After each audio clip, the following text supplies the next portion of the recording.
Assalamualaikum warahmatullahi wabarakatuh. Perkenalkan, saya Sri Agustina, peserta CPNS Kementerian Agraria dan Tata Ruang Badan Pertanahan Nasional Kabupaten Aceh Barat Daya tahun 2021. Pada kesempatan kali ini, saya akan membahas mengenai manajemen ASN, pelayanan publik, dan WOG.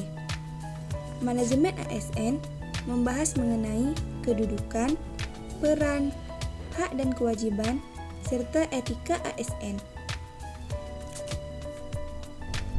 Berdasarkan jenisnya, pegawai ASN terbagi menjadi dua. Yang pertama, PNS. PNS adalah warga negara Indonesia yang memenuhi syarat tertentu, diangkat sebagai pegawai ASN secara tetap oleh pejabat pembina kepegawaian untuk menduduki jabatan pemerintahan. Kedua, PPPK merupakan pegawai ASN yang diangkat sebagai pegawai dengan perjanjian kerja oleh pejabat pembina kepegawaian. Seorang ASN memiliki peran sebagai perencana, pelaksana, dan pengawas penyelenggaraan tugas umum pemerintahan dan pembangunan nasional melalui pelaksanaan kebijakan dan pelayanan publik yang profesional, bebas dari intervensi politik, serta bersih dari praktik korupsi, kolusi, dan nepotisme. Sedangkan fungsi ASN yaitu melaksanakan kebijakan, memberikan pelayanan publik yang profesional, dan mempererat persatuan dan kesatuan Negara Kesatuan Republik Indonesia. Hak dan kewajiban ASN. Hak adalah segala sesuatu yang harus didapat dan diperoleh. Adapun hak ASN yaitu gaji, tunjangan dan fasilitas, 2 cuti, 3 jaminan pensiun dan jaminan hari tua, 4 perlindungan, dan 5 pengembangan kompetensi.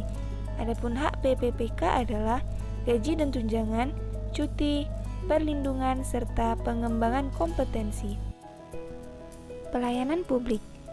Pelayanan publik adalah kegiatan atau rangkaian kegiatan dalam rangka pemenuhan kebutuhan pelayanan sesuai dengan peraturan perundang-undangan bagi setiap warga negara dan penduduk atas barang, jasa, atau pelayanan administratif yang disediakan oleh penyelenggara pelayanan publik. Inti pelayanan publik tertuang dalam Undang-Undang Nomor 25 Tahun 2009 tentang pelayanan publik, yaitu yang pertama mengatur tentang hak, kewajiban, dan larangan. Kedua, partisipasi dan pemberdayaan masyarakat. Ketiga, kewajiban pokok penyelenggara pemerintah. Berdasarkan keputusan Menteri Pendayagunaan Aparatur Negara atau Menpan, pelayanan publik memiliki 9 prinsip. Yang pertama, kesederhanaan, 2 kejelasan, 3 kepastian waktu, 4 akurasi, 5 tanggung jawab, 6 kelengkapan sarana dan prasarana, 7 kemudahan akses, 8 kedisiplinan dan kesopanan serta keramahan, 9 kenyamanan. Pelayanan publik diklasifikasikan menjadi 4. Yang pertama, pelayanan administratif, yaitu pelayanan yang menghasilkan berbagai bentuk dokumen resmi yang dibutuhkan oleh publik. Kedua, pelayanan barang, yaitu pelayanan yang menghasilkan berbagai bentuk jenis barang yang digunakan oleh publik. 3. Pelayanan jasa, yaitu pelayanan yang menghasilkan berbagai jasa yang dibutuhkan oleh publik. Dan keempat, pelayanan regulatif, yaitu pelayanan melalui penegakan hukum dan peraturan perundang-undangan maupun kebijakan publik yang mengatur sendi-sendi kehidupan masyarakat.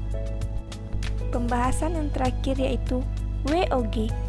WOG adalah sebuah pendekatan penyelenggaraan pemerintahan yang menyatukan upaya-upaya kolaboratif pemerintahan dari keseluruhan sektor dalam ruang lingkup koordinasi yang lebih luas guna mencapai tujuan-tujuan pembangunan kebijakan, manajemen program, dan pelayanan publik. Mengapa perlu WOG? Terdapat beberapa alasan yang menyebabkan mengapa WOG menjadi penting dan tumbuh sebagai pendekatan yang mendapatkan perhatian dari pemerintah.